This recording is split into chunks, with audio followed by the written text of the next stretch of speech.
నిలబడతారు. మరి అందుకే దావీదు అంటున్నాడు, 10,000 మంది నాపై దండెత్తి వచ్చిన నేను భయపడను, అపాయం అనేది నాకు లేదన్నాడు. ఎందుకంటే నా దేవుడు నాకు తోడుగా ఉన్నాడు. నిజమే, నా చేతులు ఎదుట నువ్వు నాకు భోజనము సిద్ధపరిచావు, నోటితో నా తల అంటి ఉన్నావు, నా గిన్నె నిండి పొల్లాడు. గిన్నె నిండి పొల్లాడాలి. ఎందుకంటే పొంగి పొర్లితేనే సమృద్ధిగా ఉంటుంది సంసారం కూడా.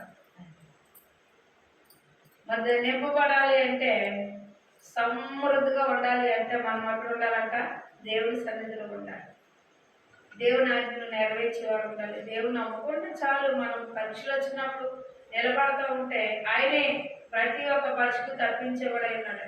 హల్లెలూయా, హల్లెలూయా.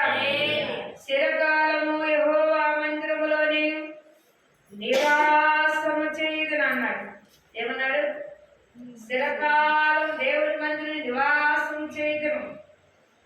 ఆదివారం ఆదివారం వస్తానన్నాడా?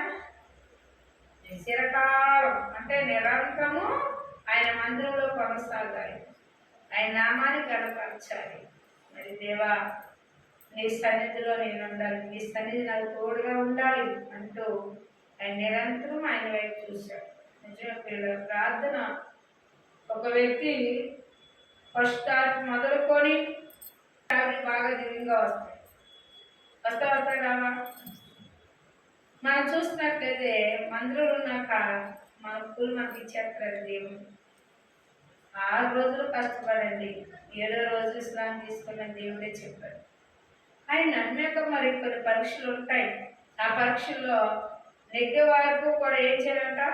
మరి పరీక్షలు వచ్చిన పిల్లలు ఏం చేస్తారు?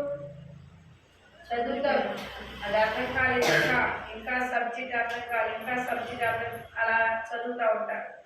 అలాగే నీ మీద అపవాది దాడి చేసినప్పుడు పరీక్ష వచ్చింది కాబట్టి నువ్వు కూడా ఏం చేయాలి?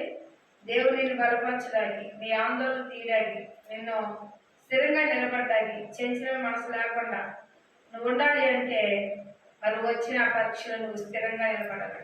బలపడేదాకా నిరీక్షణ కలిగి ఉండాలన్నాడు. దేవుని స్తోత్రములు. హల్లెలూయా.